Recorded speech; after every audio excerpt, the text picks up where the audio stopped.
Estamos no ar.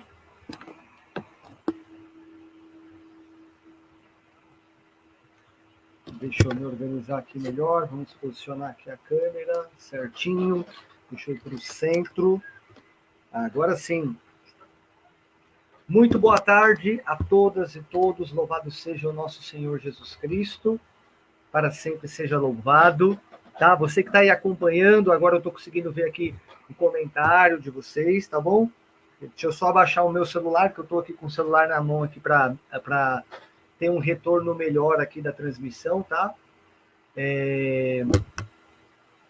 Deixa eu só ajustar aqui um pouco mais a posição aqui da tela, tá? Para ficar um pouquinho mais alto aqui e nós darmos início então à nossa transmissão, tá bom? Então queria convidar você a dar o seu like aí, o seu joinha na nossa transmissão, tá bom? Vou me apresentar já aqui para vocês, para aqueles que não me conhecem, tá bom? E eu estou também aprendendo um pouco a mexer nessa ferramenta aqui, essa ferramenta aqui é nova, para que eu possa jogar aqui o slide aqui para vocês, tá bom? Para que a gente possa dar sequência aqui à nossa transmissão, tá? Tá legal o áudio? Vocês possam ir comentando aí, está tudo ok com a tela, com o áudio, pelo menos o que eu estou acompanhando aqui do meu celular, tá tudo tranquilo, tá bom? Então que vocês possam ir também. Eu queria também saudar aqui, dar uma boa tarde aí para a galera que está aí chegando. A Renata está aí, Renata, a Maria, Berenice da Paróquia Bom Pastor de Alphaville está aí também, a Gorete, Vanessa está aí, a Cássia, Sueli está aí também. Quem mais? Elizabeth está aí. Madalena Maria está aí, da Paróquia Sagrada Família. Quem mais? O Cláudio Garcia está aí. Muito boa tarde, Cláudio. Quem mais? A Andréa Sadioro Barbosa está aí também. Então tá bom. Glória a Deus por isso, tá bom? Meus irmãos e irmãs, eu vou tirar aqui a conexão então do meu celular, tá bom? Vou ficar só aqui com vocês no StreamYard. E eu vou tentar jogar um slide aqui, tá bom? Para a nossa live. Gente, nós estamos inaugurando, então, esta série de lives. Serão 3 lives neste mês da Bíblia, mês de setembro. Né? Teremos, então, 3 lives, na qual nós vamos dar um panorama geral aqui sobre a Bíblia e, de forma especial, vamos aprofundar no livro do Deuteronômio. Tá? Nós vamos falar sobre o livro do Deuteronômio, que é o livro base aí proposto pela Conferência Nacional dos Bispos do Brasil para que nós estudássemos ao longo deste mês de setembro, tá bom? Então, nós vamos aprofundar a leitura do livro do Deuteronômio durante este mês de setembro, mas nesta aula inaugural aqui, eu gostaria de bater um papo com vocês em relação à Bíblia num todo, tá bom?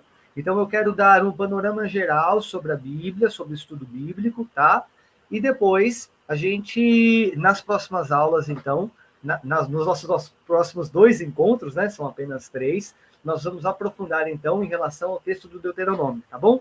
Então, dando um panorama geral. Hoje, nós vamos recapitular um pouco o que é a Bíblia, como que a Bíblia está organizada, como que a Bíblia está dividida, método de ler a Bíblia, tá bom? Quero responder as dúvidas que vocês apresentaram aqui, se estiver no alcance, obviamente, tá bom? Vamos bater um papo sobre isso, tá?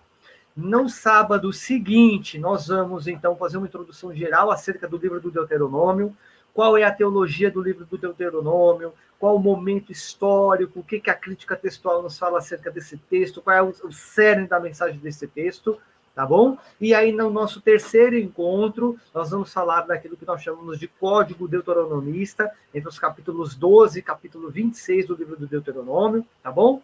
Então, é um pouco sobre isso.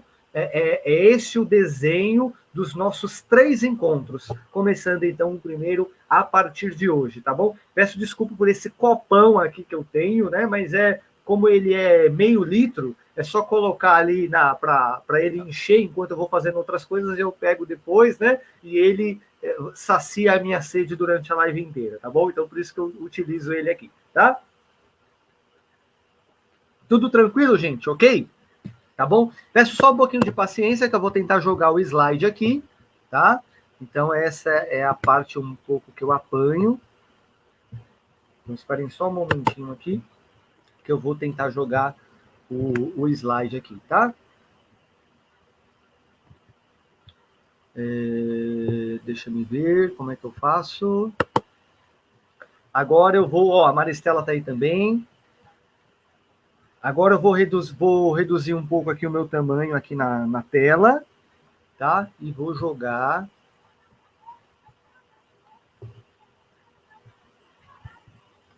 E vou jogar um banner aí, tá? Para nossa transmissão. Deixa eu só ver como é que tá aqui na tela.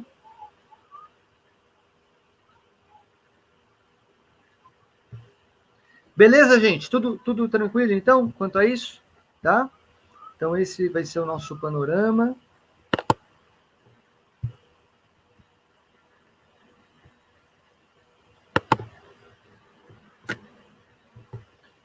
Aí, isso. Agora eu vou jogar... Espera só um pouquinho aqui, gente, que eu vou...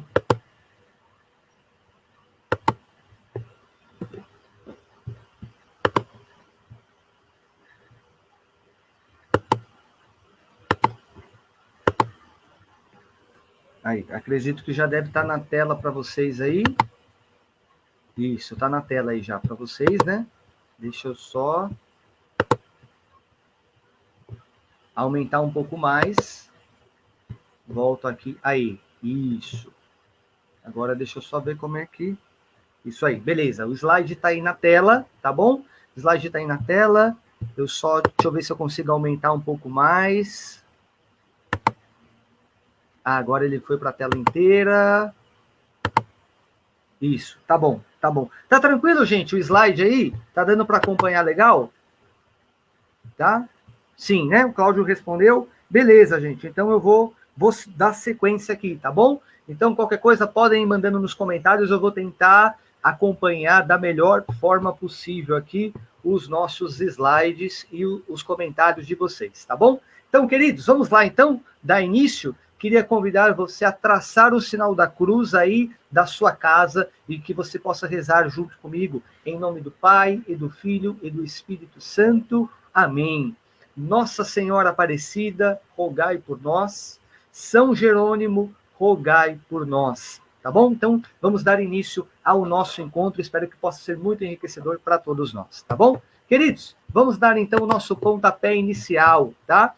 Então, nós vamos começar falando aqui, vamos fazer uma pequena introdução sobre as Sagradas Escrituras, tá bom? Então, primeira coisa é a seguinte, o que significa Bíblia? O que significa este nome Bíblia, não é, gente? Bíblia é livros. Bíblia significa livros, né? É a palavra biblos, que é o plural, então, de livro, ou seja, é livros, tá? Algumas pessoas dizem que é conjunto de livros, coleção de livros, grande biblioteca, coisas do tipo, tá? Mas na sua raiz, na sua essência, Bíblia é livros. Bíblia é livros, tá bom?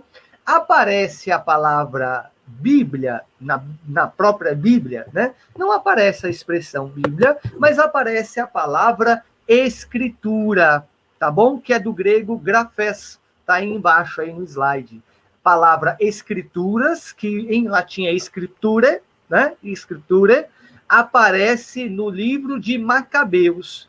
Primeiro Macabeus, capítulo 12, versículo 9, tá? Primeiro Macabeus, capítulo 12, versículo 9. Vou aumentar aqui o slide aqui para vocês, tá? Rapidinho. Primeiro Macabeus, capítulo 12, versículo 9. Aparece, então, a palavra scripture, que é escritura. Que é escritura. Então, não aparece Bíblia, como nós conhecemos, mas aparece escrituras, tá bom? Então, esta é um momento, então, que a palavra escritura aparece dentro da Sagrada Escritura, tá bom? Clemente de Roma será o primeiro cristão que vai utilizar o termo Bíblia. É a primeira vez, então, que a ser utilizada por um cristão por volta ali do ano 150, por volta do ano 150, então, depois de Cristo, obviamente. Nós temos o Clemente de Roma, que vai utilizar a expressão Bíblia, tá bom? Vai usar a expressão Bíblia, tá? Ele vai dizer o seguinte: os livros e os apóstolos declaram que a igreja, os livros e os apóstolos declaram que a igreja existiu desde um princípio, tá? Na sua segunda carta aos Coríntios, tá bom? Ele escreve, então, quando vocês estão lendo aí no slide livros, a palavra que ele utiliza é a palavra Bíblia, tá bom? Deixa eu só reduzir aqui a tela e olhar para vocês, tá bom? Então, quando eu abro aspas aí, é aquilo que o Clemente de Roma escreveu. Muita atenção aqui. Está escrito aí, entre parênteses, segunda carta aos Coríntios. Não é a carta aos Coríntios da Bíblia, tá? Clemente de Roma, também conhecido como Clemente Romano, ele é um autor da patrística e ele vai escrever uma carta à igreja de Corinto. Assim como Paulo também escreveu uma carta à igreja de Corinto, Clemente de Roma também escreve, e é ele que escreveu isso. Os livros e os apóstolos declaram que a igreja existiu desde o princípio. E essa palavra que está livros aí, aqui, é claro, eu estou dando a tradução para vocês em português. Quando nós pegamos esse texto, aquilo que Clemente escreveu em grego, ele utilizou a expressão Bíblia. Por isso que Bíblia é igual o quê, gente? Livros, tá bom? Tranquilo aqui, gente? Todo mundo entendendo? Tá bom? Para quem foi o meu aluno do curso bíblico, lá do primeiro semestre, no núcleo de São José de Anchieta, já conhece esse material, já conhece um pouco dessa explicação. Tá bom? Tranquilo, gente, aqui? Vou dar sequência em relação aos nossos slides, tá bom? Vamos lá, avançando. Conhecendo melhor, então, a nossa Bíblia. Vamos conhecer melhor a nossa Bíblia? Porque todo mundo tem uma Bíblia em casa, sim ou não? Todo mundo deve ter a sua Bíblia em casa. Agora, nós conhecemos esse texto? Será que nós conhecemos a Bíblia que nós temos dentro de casa? Será que nós sabemos ler a nossa Bíblia? Será que nós sabemos utilizar a nossa Bíblia, a palavra de Deus? Né? Então, vamos conhecer um pouco melhor a nossa palavra, tá bom? Então, a Bíblia é formada por 73 livros. Por 73 livros, né? Deixa eu colocar maior aqui o slide aqui para vocês, tá bom? Nós temos aqui 73 livros que formam o cânon bíblico católico, tá bom? E 66 livros formam o cânon reformado, que é a Bíblia evangélica. Onde está a diferença, Railson? A diferença está no Antigo Testamento.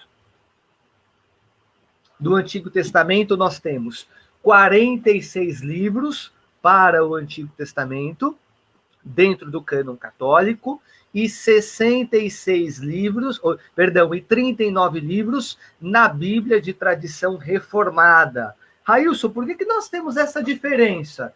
Gente, é uma questão de cânon, é uma questão de critério que foi adotado tanto por católicos como por evangélicos, tá bom? A gente não precisa dizer que alguém acrescentou, nem que alguém tirou algum texto bíblico, tá bom? É uma questão de critério. Qual é este critério? Deixa eu voltar aqui para olhar para vocês. Eu quero que vocês prestem bastante atenção na explicação aqui que eu vou dar, tá bom? Qual é a explicação, gente? É a seguinte.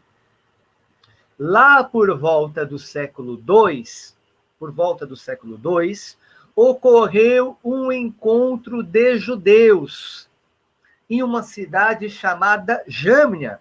E lá em Jâmnia, os judeus foram aplicar um critério para definir o que é livro inspirado e o que não é livro inspirado. E aí eles adotaram o seguinte critério. Qual critério era este? Eles adotaram o seguinte: se o texto foi escrito em hebraico ou aramaico, este é um critério positivo para nós considerarmos o texto como inspirado. Se o texto não foi escrito em hebraico ou em aramaico, este critério, então, faz com que a gente retire este texto do cânon hebraico. Tranquilo? Até aqui? E aí, 7 livros não estavam escritos originalmente em hebraico. Naquele período, aqueles textos não estavam escritos em hebraico. Que textos são esses? Baruch, Eclesiástico, Sabedoria, Tobias, Judite e primeiro e segundo Macabeus. Tá bom? Então, estes 7 textos que estavam, num primeiro momento, escritos em grego e não em hebraico, lá os rabinos em Jâmina optaram por não deixar aquele texto dentro daquilo que estava compondo a Bíblia hebraica. Tá bom? E aí, gente, lá no século XVI, com a Reforma Protestante, Martinho Lutero, o que eles fazem então? Lutero vai adotar o cânon hebraico e não o cânon cristão, tá bom? É por isso, então, que nós temos essa diferença, deixa eu voltar aqui para vocês, entre 39 livros do Antigo Testamento, na tradição reformada, e 46 na tradição cristã católica, tá bom? Perguntas aqui, gente, sobre isso? Perguntas, comentários sobre isso? Alguém quer comentar alguma coisa, quer perguntar? Porque vira e mexe, né, aparecem dúvidas, perguntas, questionamentos acerca dos livros deuterocanônicos, chamados de textos deuterocanônicos, tá bom? Se tá tudo ok, dá um ok aí no comentário, dá um joinha, não é? Dá um joinha aí, só para eu saber se tá tudo ok, tá tranquilo, a gente avança na nossa explicação. Tá bom, gente? Vamos avançar aqui com os nossos slides. E o Novo Testamento, nós temos 27 textos, tá bom? Então, no Novo Testamento está tudo tranquilo, né? No Novo Testamento não tem questionamentos, tá bom? Agora nós estamos aí com esse slide aí, no qual eu apresento os detalhes, tá? A Vanessa coloca ali, são livros errados? Não. Não é que são livros errados, né? Não entendi bem o que você pergunta, Silvana, em relação a... Silvana, não? Perdão. Cadê que eu me perdi? Vanessa, perdão, Vanessa. Vanessa, não é que são livros errados, não. Foi um critério, tá? Eles adotaram o seguinte critério. Por aqueles textos, lembrando o seguinte, tá? Para Vanessa e para todo mundo que está aqui acompanhando. Prestem bastante atenção aqui. Naquele período, nós não temos imprensa, tá? Então, não é comum você ter várias cópias de livros, né? Imagina aqui, eu estou aqui com a minha Bíblia de versão Jerusalém, então eles não tinham a Bíblia nesse formato. O que nós tínhamos ali eram os rolos, os pergaminhos e tal, etc, tá?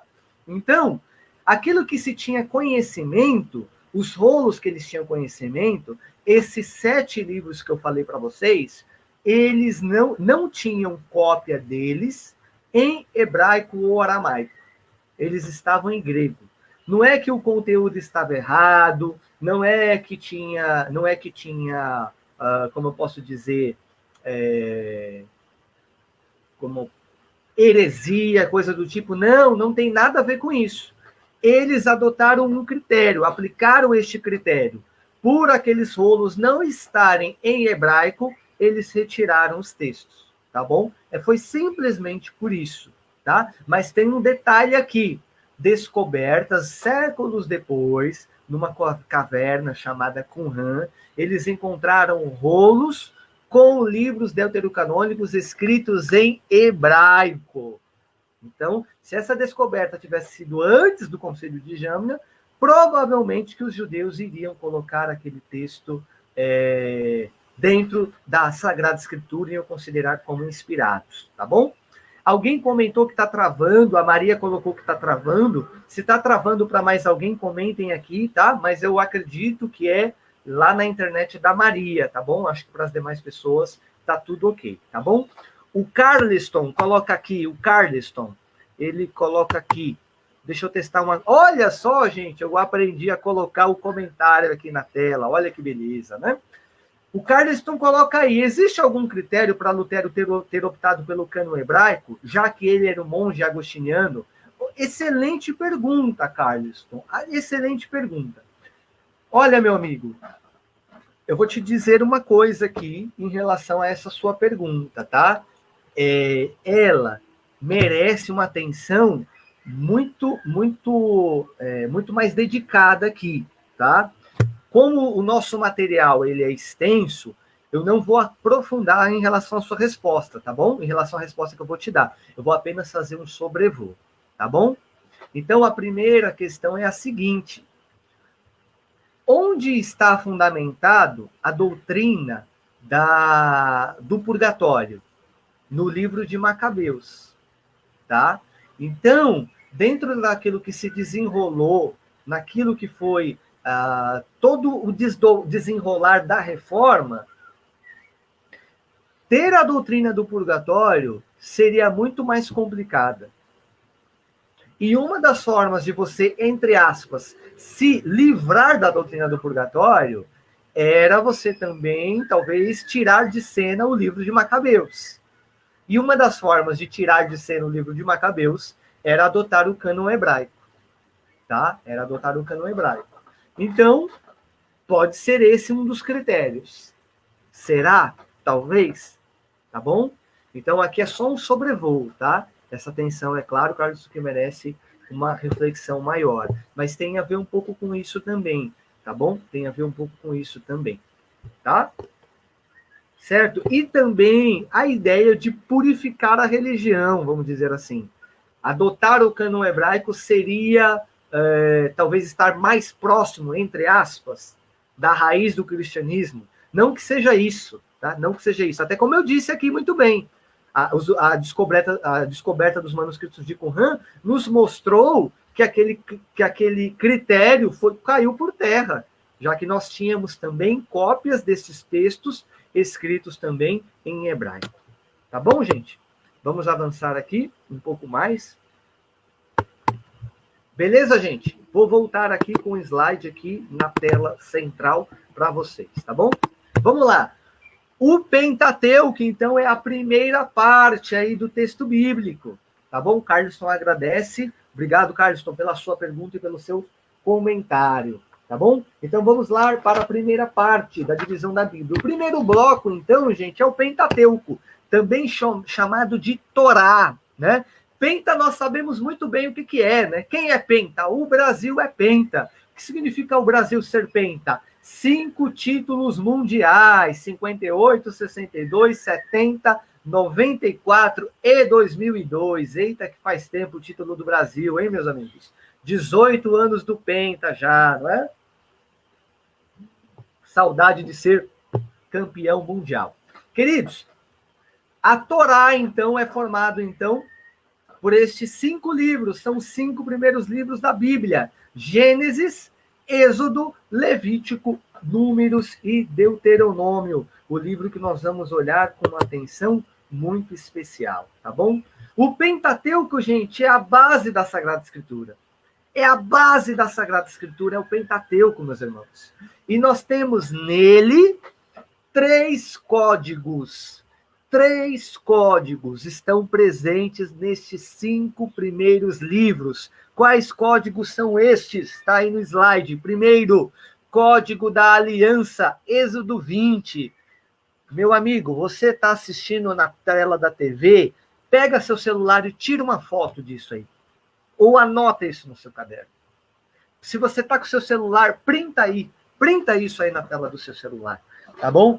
Êxodo capítulo 20, Código da Aliança. Por isso que eu tenho essa imagenzinha aí, ó, com esse par de alianças em não é? Que a Jeane, a minha namorada, não assista isso, senão ela vai aproveitar, deixa e vai me cobrar as alianças de noivado, né? Mas a pandemia chegou aí, não vamos ter pressa com esse tipo de coisa, não, meus irmãos? Segundo ponto aí, Código de Santidade, Levítico capítulo 13. No livro de Levítico capítulo 13, nós temos o Código de Santidade. O que é o Código de Santidade? Santidade em hebraico é a palavra Kadosh. Kadosh. A palavra Kadosh é a palavra, então, que traduz, ou melhor, que é traduzido como santidade, lá no Antigo Testamento. Então, nós temos esse código de santidade que nos nos foi apresentado lá no livro de Levítico, capítulo 13, tá bom? Um outro bloco que nós temos aí é o chamado Código Deuteronomista. O que nós temos no Código Deuteronomista? É o que nós vamos avaliar lá na nossa aula do dia, agora eu não lembro de cabeça, mas vai ser nosso terceiro encontro. O nosso terceiro encontro nós vamos avaliar este Código Deuteronomista, tá bom? Vamos então para este outro bloco aqui da Bíblia. Este é um bloco maior, por isso que eu vou deixar ainda os slides aí na tela inteira, tá bom? São os livros históricos, tá? Os chamados livros históricos, tá? Os livros históricos são chamados de Ketuvim na Bíblia hebraica, tá? Então, na Bíblia de tradição cristã, o nosso bloco de livros históricos é formado por 16 livros e na Bíblia hebraica é formada por 12, tá bom? Então, Ketuvim é essa palavra hebraica, como nós chamamos os livros históricos. Quais livros são estes? Tá aí na tela para vocês. Josué, Juízes, Reis 1 e 2, Crônicas 1 e 2, o livro de Esdras, o livro de Neemias, que vai contar um pouco desse processo de retomada do exílio da Babilônia, tá bom? O livro de Tobias, o livro de Judite, o livro de Esther e o primeiro e segundo Macabeus. Muita atenção aqui agora, muita atenção aqui agora. Vocês estão vendo que eu coloquei aí, ó, um sinalzinho, né? No qual eu identifico quais são os livros deuterocanônicos e quais são os livros de trecho maior no cânon bíblico, tá bom? Deixa eu só reduzir rapidinho a tela para vocês saberem que eu estou aqui, tá bom? Tá tudo ok aí, gente? Na transmissão? Tudo tranquilo? Vou voltar aqui. Prestem bastante atenção na explicação que eu vou dar em relação aos sinais, tá bom? Vou voltar aqui com a tela principal. O slide ocupando a tela principal. Vamos lá. Gente, esse aí que só tem um sinalzinho, livro deuterocanônico. Quais livros são estes? Livro de Tobias, tá? Livro de Tobias está aí na tela principal. O livro de Judite, o livro de Esther e o primeiro e segundo Macabeus. Esses livros estão com sinaizinhos aí, tá bom? O que significa isso? Na Bíblia de tradição reformada e no cânon hebraico, estes livros não estão, tá bom? E apenas na Bíblia de tradição católica. Uma informação muito importante, eu tenho 2 sinaizinhos aí no livro de Esther. Por que eu tenho um duplo sinal no livro de Esther?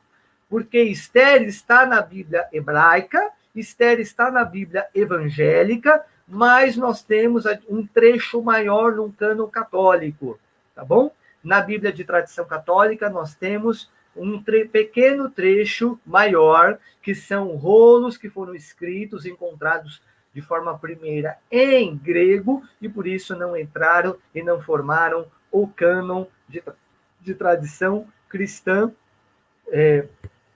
entraram no cânon de tradição cristã católica, mas não no cânon reformado. Tranquilo, gente? Até aqui? Vamos avançar aqui um pouco mais, tá? Agora, está sendo apresentada para vocês o cânon de tradição sapiencial, tá bom? Tá aparecendo aí para vocês o cânon de tradição sapiencial. Vou dar um momentinho para vocês, printa aí a tela, tira a foto, tá? De tradição sapiencial, tá bom? Tá aparecendo aí para vocês o cânon de tradição sapiencial. Vou dar um momentinho para vocês, printa aí a tela, tira a foto, tá? De tradição sapiencial, tá bom? Certo, gente? Printou aí a tela, tirou a foto, vamos seguindo lá. Nós temos, então, 7 livros que formam este cânon sapiencial, né, na Bíblia de tradição católica, tá? E 5 aí que formam 5 dentro da Bíblia de tradição de tradição hebraica, tá bom? Quais livros são esses? Jó, Salmos, Provérbios, Eclesiastes, Cântico dos Cânticos e os 2 livros deuterocanônicos, o livro de sabedoria, tá? E o livro de Eclesiástico, tá bom? Gente, eu vou dar uma pincelada bem rápida sobre o que trata cada um desses livros, tá? Então, vou deixar a telona aí para vocês, tá? Então, se você quiser anotar, quer marcar alguma coisa, tá bom? Primeiro lá, Jó. O livro de Jó é uma novela bíblica, tá bom? Nos apresenta uma narrativa no qual mostra um pouco essa teologia do justo contra o ímpio. Na verdade, essa é uma marca de toda a literatura sapiencial. Sapiencial quer dizer sabedoria, tá bom, gente? Sapiencial significa sabedoria, tá? O livro de Salmo é essa coletânea de 150 orações.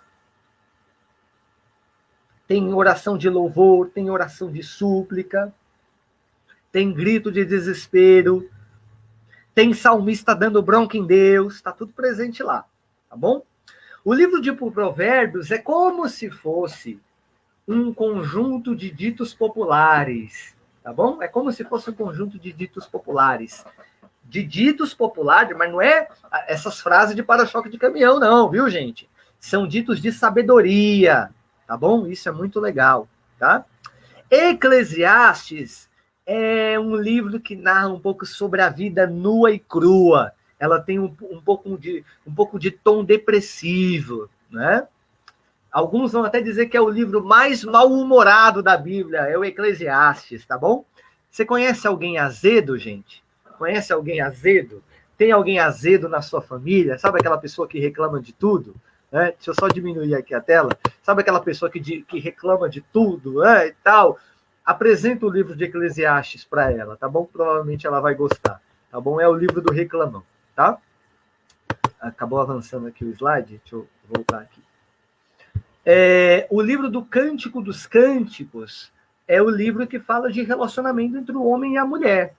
É um livro que traz um pouco esse tom erótico, vamos dizer assim, né, do amor eros, né? É isso mesmo, tom erótico, vamos dizer assim, não, é isso, tá? Tem esse tom erótico do amor eros, que é o amor esponsal. E este amor, esta teologia aí presente, essa poesia, narra um pouco de Deus que ama o seu povo Israel e faz de tudo para conquistá-la, tá bom? É um pouco essa dimensão, tá? O livro de sabedoria traz a sabedoria hebraica, é um livro denso, tá bom? É uma teologia fundamental aí presente, uma teologia importante, inclusive, para aquilo que... Bom, mas não é o nosso objetivo falar de teologia sistemática aqui, tá bom? E, por fim, Eclesiástico é um conjunto de ensinamentos para os jovens, sabe? Se você tem um filho aí na fase da adolescência, da aborrecência, leia o livro do Eclesiástico, que provavelmente esse livro vai trazer muitos bons conselhos para você aplicar para os seus filhos, tá bom? E apresente o livro do Eclesiástico para que os filhos leiam também. Tá bom, gente? Chegamos então no Novo Testamento. Tá? Tá aí na tela para vocês agora. Os 4 evangelistas, né? Mateus, Marcos, Lucas e João, tá bom? Eles estão aí presentes, tá? Espera só um pouquinho, gente. Cadê os profetas aqui? Eu acho que pulou o slide, né? Tem os profetas. Ah, tá. Aí, ó, pulou. Perdão, gente. Ato falho aqui. Tá aí o livro dos profetas aí na tela para vocês, tá bom? E vocês nem para me avisarem, né? Railson, cadê os profetas? Tá aí na tela os profetas, com a obra, né, do querido Aleijadinho aí, os profetas estão na tela para vocês. Tá bom, gente?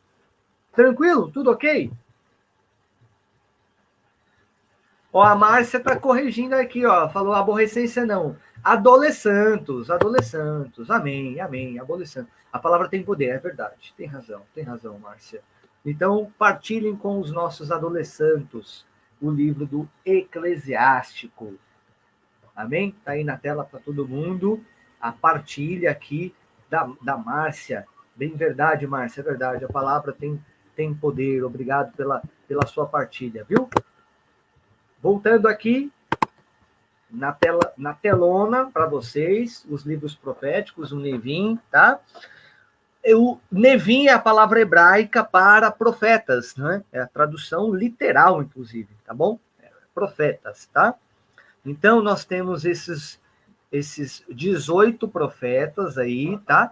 Na tradição católica, 17 na tradição hebraica, tá bom? Então, vamos lá, vamos olhar com calma quais são os nossos profetas. Isaías, Jeremias. Aqui, gente, deixa eu só fazer um comentário breve. Isaías é composto por 3 livros, tá bom? Nós temos 3 livros que formam um único livro do profeta Isaías. E Isaías foi escrito, então, em 3 momentos. O primeiro momento, do capítulo 1 até o capítulo 39. O segundo momento, do capítulo 40 até o capítulo 55. E o terceiro bloco ali do profeta Isaías, entre os capítulos 56 e 66, tá bom? Neste momento que acabou a minha água, que pena. Vamos lá, Jeremias, Lamentações, né? Alguns vão dizer que é Lamentações de Jeremias, tá bom, gente? Mas é outro autor, a exegese atual fala que não devemos chamar de Lamentações de Jeremias, tá? Que deve ter outro autor. E que, inclusive, Lamentações nem seria um texto profético, né? Porque ele não tem oráculos proféticos, tá? O livro de Baruque, que é um livro deuterocanônico, nós já comentamos. A profecia de Ezequiel. Daniel, opa, tem 2 sinais aí em Daniel, porque Daniel também tem um trecho maior, no cânon católico, tá bom? Daniel tem o gênero profético e apocalíptico também, tá? É uma espécie de novela. Quem sabe, no outro momento, a gente possa falar melhor sobre isso, tá?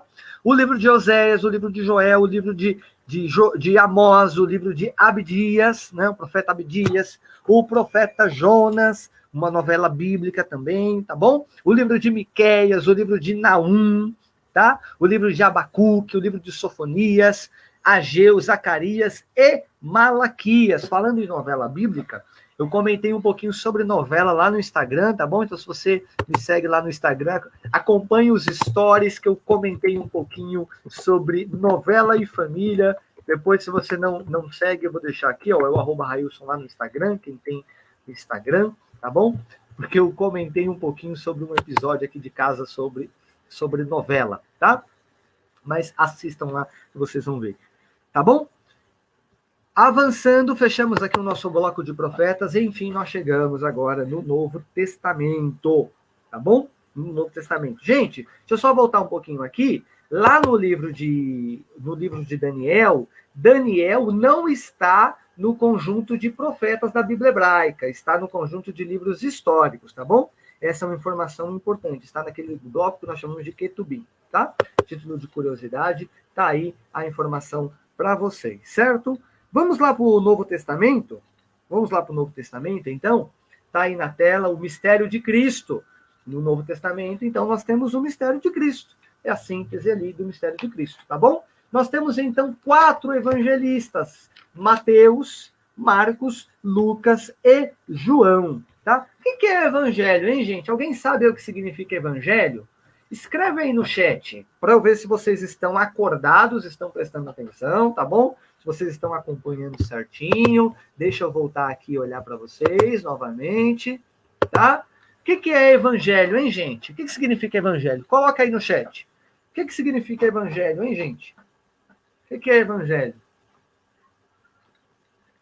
Alguém sabe? O que significa evangelho? Coloca aí no chat.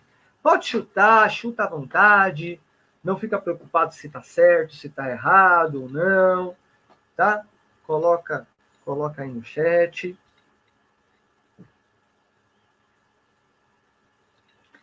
Tá legal, gente. Pelo que eu estou acompanhando aqui na minha tela do celular aqui, tá rodando, parece que está rodando legalzinho, graças a Deus. Tá bom? Vamos lá. A Márcia colocou ensinamento de Jesus, o Carlston colocou anúncio, boa nova, a Maria colocou boa nova, a Rita colocou boa notícia, Leonice, boa notícia, anúncio, exatamente. Muito bom, muito bom. Todo mundo Tá de parabéns, é isso mesmo. Evangelho é isso mesmo, é a boa nova, é a boa notícia. Né? É a boa notícia, exatamente. Bendito seja Deus por isso, tá bom? Evangelho, então, é essa boa notícia. Inclusive, gente, é isso que significa ser um arauto do Evangelho.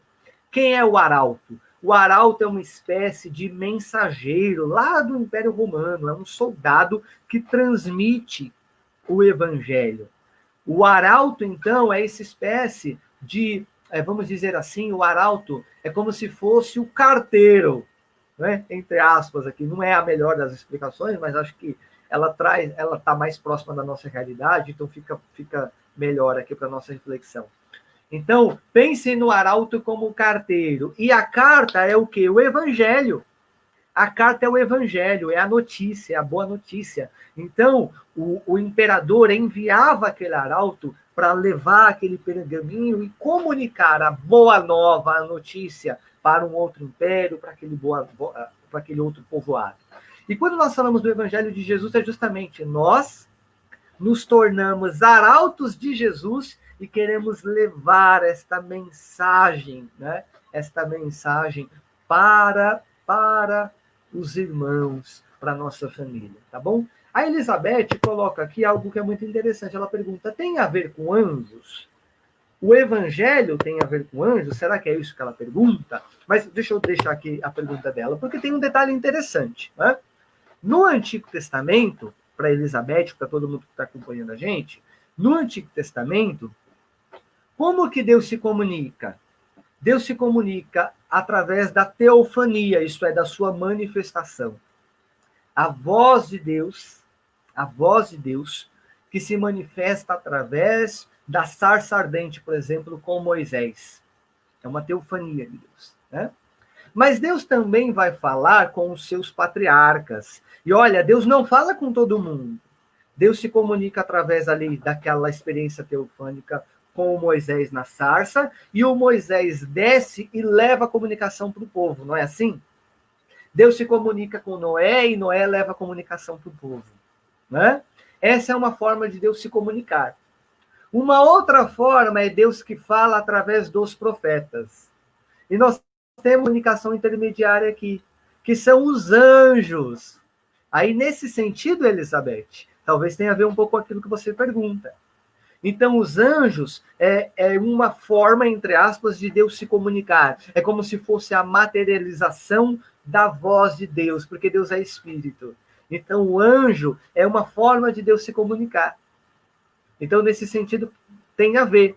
Tanto é que em hebraico, anjo em hebraico, vou colocar para vocês aqui transliterado, anjo em hebraico é malak. Acompanhe aí no chat, mandei aí no chat para vocês.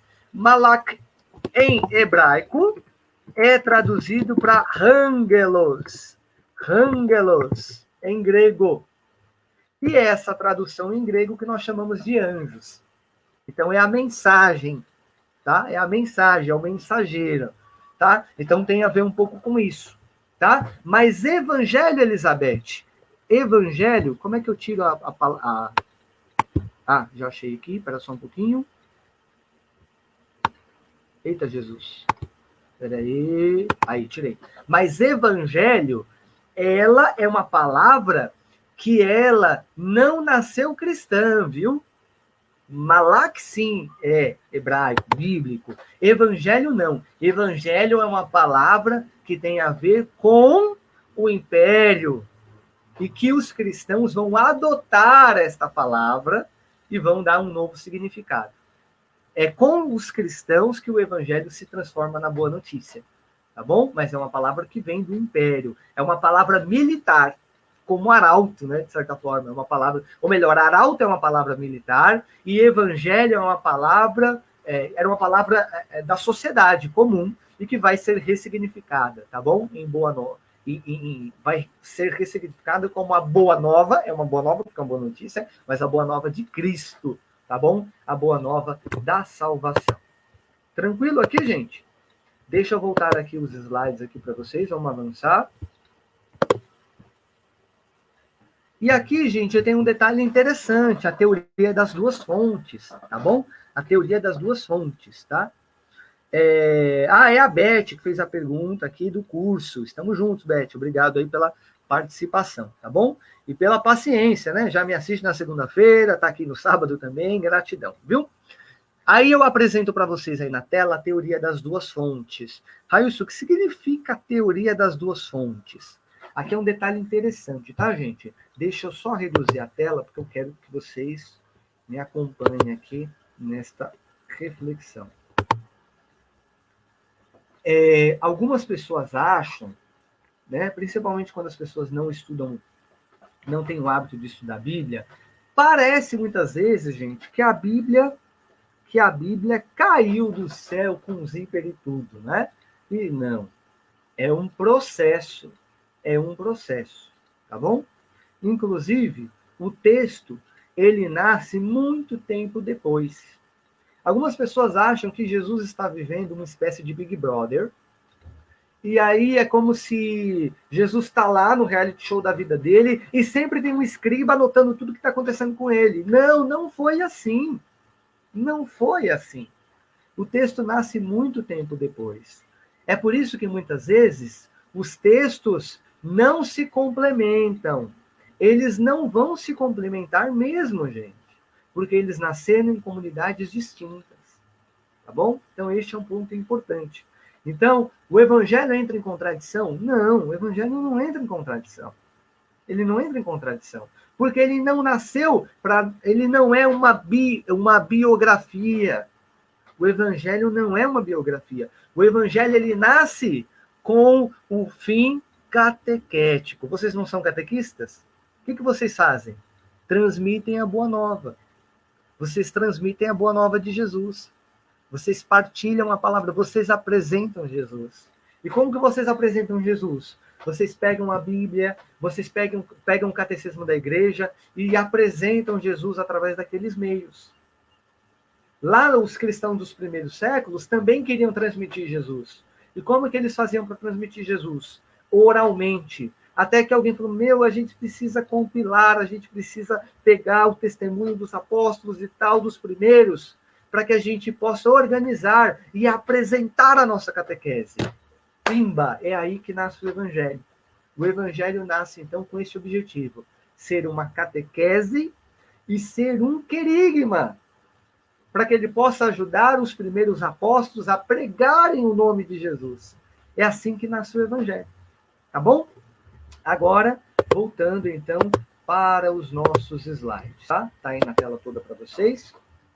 Então, o que diz essa teoria das duas fontes? E por que eu estou apresentando a teoria das duas fontes para vocês, gente? Para mostrar, então, por que muitas vezes os evangelhos não conversam entre eles, tá bom? Então, hoje, nós temos a maioria dos biblistas dizendo que Marcos foi o primeiro evangelho, tá? O primeiro evangelho escrito, então, é Marcos. E aí, por que nós falamos isso? É o evangelho mais curto, é um evangelho que Jesus tem pressa, são apenas 16 capítulos, tá bom? E aí, quando alguém vai recontar a história, ela conta sem pressa, ela conta com mais detalhes. Aí aparece Mateus e aí aparece Lucas, como vocês estão vendo no slide aí de vocês, tá bom? E aí, gente, o seguinte, olha só que interessante. Marcos serviu Mateus. Por isso que muitas coisas que Mateus conta está presente em Marcos. Estão vendo a setinha aí se movimentando, né? Tá bom? Marcos, então, serviu o evangelho de Mateus. E Marcos também serviu o evangelho de Lucas. Tá bom? É isso que nós chamamos de evangelhos sinóticos, porque eles têm essa fonte em comum. Tá bom? E aí, quando nós lemos os evangelhos, a gente observa uma coisa muito interessante. Existem histórias... Opa, peraí, que eu avancei o slide sem querer, perdão. Existem histórias que aparecem tanto em Mateus como em Lucas. Essas histórias que aparecem em Mateus e em Lucas parece que tem uma fonte em comum. Que fonte em comum é essa? Tá vendo o quezinho aqui? Nós chamamos ela de fonte Quelle, que é o mesmo que fonte, é fonte em alemão. Então, Alguns biblistas vão dizer, nós não sabemos se é um texto escrito ou era apenas uma tradição oral, que serviu tanto o Evangelho de Lucas, como serviu o Evangelho de Mateus. Tá bom? Então, este quelle serviu Lucas, serviu Mateus. Então, existem histórias que aparecem tanto em Mateus como em Lucas, mas que não aparecem em Marcos, e que provavelmente apareceram, então, desta fonte quelle. Tá bom? E nós temos o Evangelho de João, que é mais ou menos escrito por volta do ano 100. Tá bom? Tranquilo? Aqui, gente? Vamos agora para o Atos dos Apóstolos. Tá? Atos dos Apóstolos. Atos dos Apóstolos, então, aqui um detalhe interessante, gente. Atos dos Apóstolos formavam um único texto, junto com o Evangelho de Lucas. Isso, por isso que eu chamo aí de obra lucana. Era um livro junto, reunido, era um todo. E aí depois, com o passar do tempo, a igreja optou por separar e chamar, então, o texto que continha, então, os Atos de Jesus, de Evangelho de Lucas, e o desenrolar da igreja após o evento de Pentecostes, chamar de Atos dos Apóstolos. É até interessante, porque do capítulo 1 até o capítulo 10, se sobressai, então, a figura de Pedro, e dos capítulos 9 e 28, sobressai, então, a figura do apóstolo Paulo. Tá bom? E tem um detalhe interessante.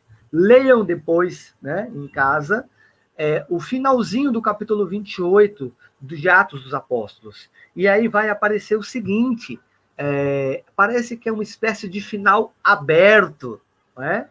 É uma espécie de final aberto. E esse final aberto significa, de certa forma, nós interpretamos, né, de maneira alegórica, é claro, que é como se fosse um convite aberto para a igreja. Nós, como igreja, continuamos a escrever a história deste Atos dos Apóstolos. Você faz parte desse Atos dos Apóstolos. E aí eu aproveito para pegar um gancho aqui, quando a Rita coloca, e a Didaquê? Ela teve influência sobre os evangelhos? Provavelmente que não, Rita. Provavelmente a Didaquê, ela é um fruto do evangelho. Provavelmente ela é um fruto, porque a Didaquê nós temos... A Didaquê, ela está no desenrolar ali do final do século I para início do século II, tá bom? Então, muito provavelmente, nós temos primeiro os evangelhos e depois nós temos a Didaquê.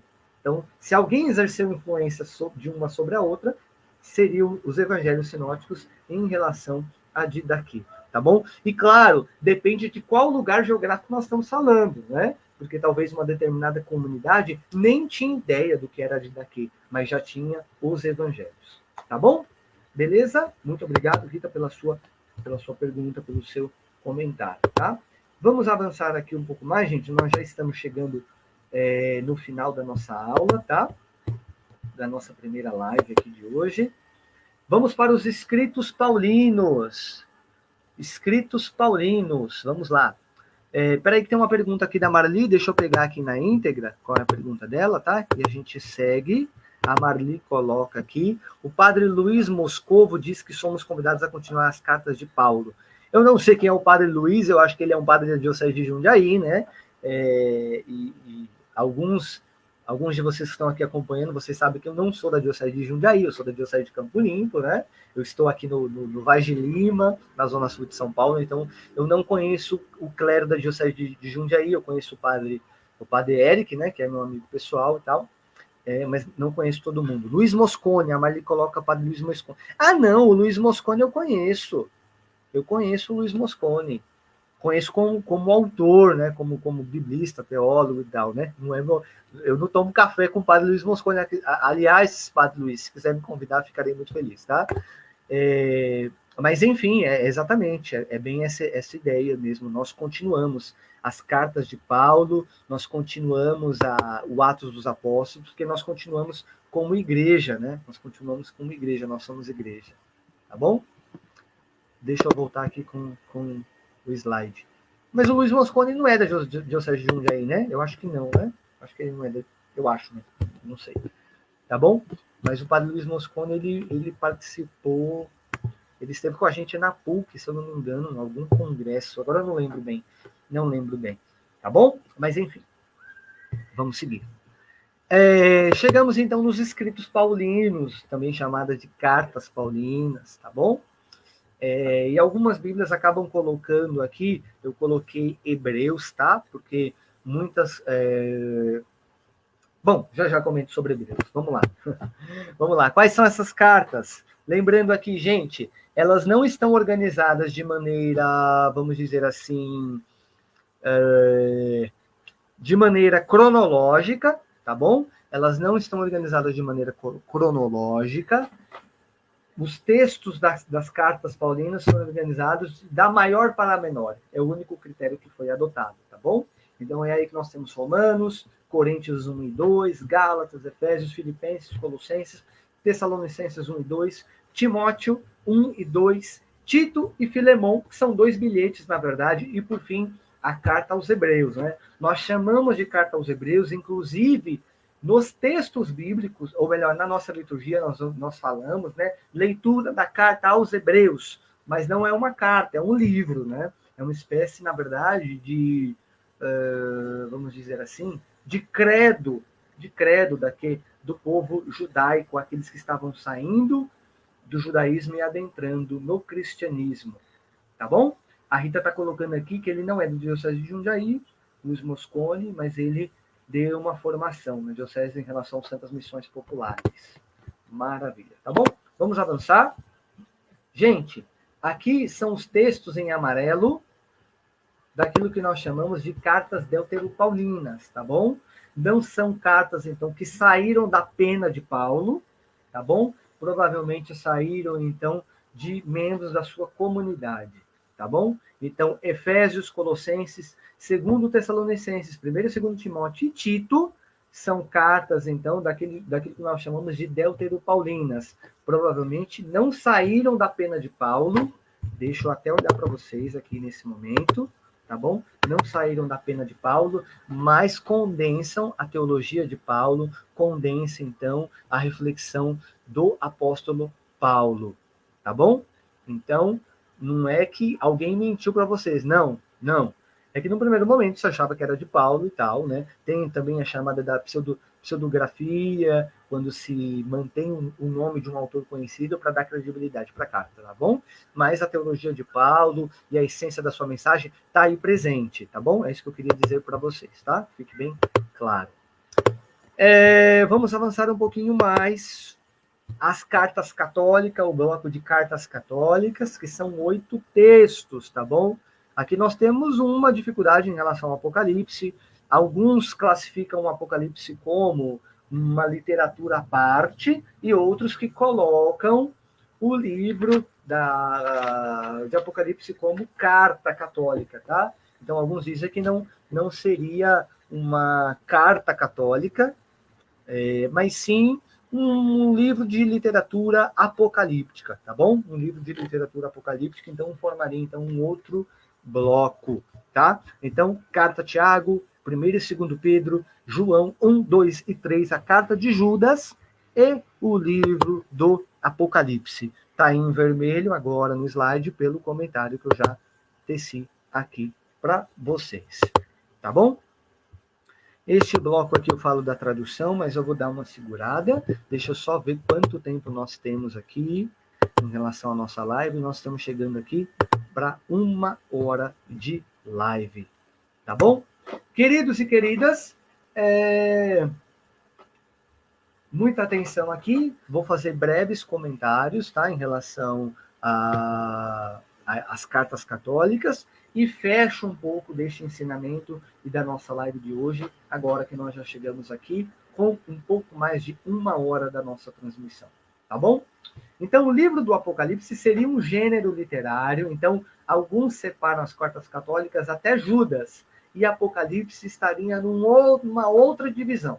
Apocalipse, é a literatura apocalíptica. Assim como Daniel, o profeta Daniel, chamado de profeta Daniel, também seria um livro de literatura apocalíptica, tá bom? O livro do Apocalipse, ele é um livro tardio na igreja, tá? Deixa eu só colocar o meu celular aqui para carregar, gente. Ele é um livro tardio na igreja. Ele está escrito ali por volta do ano 96 e o ano 100, tá? Inclusive, ele entra como, bate o martelo como texto canônico lá para o século IV, né? Então, algumas comunidades, alguns cristãos tinham uma dificuldade acerca do livro do Apocalipse, tá bom? Estão vendo aí o nome Cartas Católicas, né? Vocês estão vendo aí o nome Cartas Católicas. Quero fazer uma pergunta aqui para vocês, tá? Uma pergunta muito importante. Quero que vocês interajam aqui. É a última pergunta de interação, talvez, né? O termo católica aparece na Bíblia, sim ou não? Aparece católico na Bíblia, sim ou não? Comentem de forma muito simples, sim ou não? Sim ou não? Coloquem aí.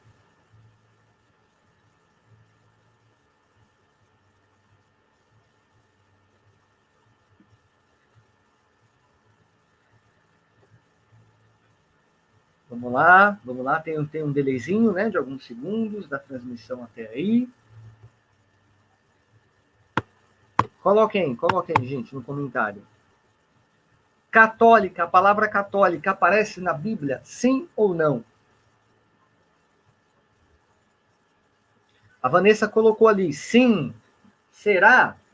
Aparece sim ou não? Se aparece, em que livro? A Raquel colocou, acho que não.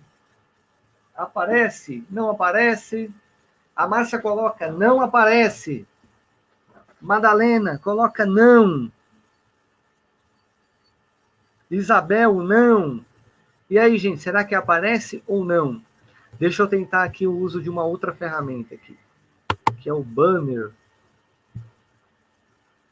Olha que legal, dá para escrever aqui.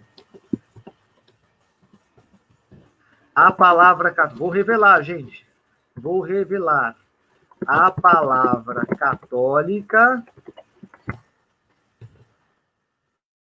Católico, né?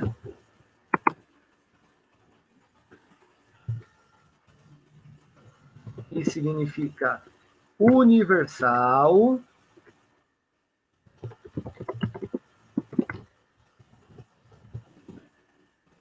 Não aparece na Bíblia, mas sim com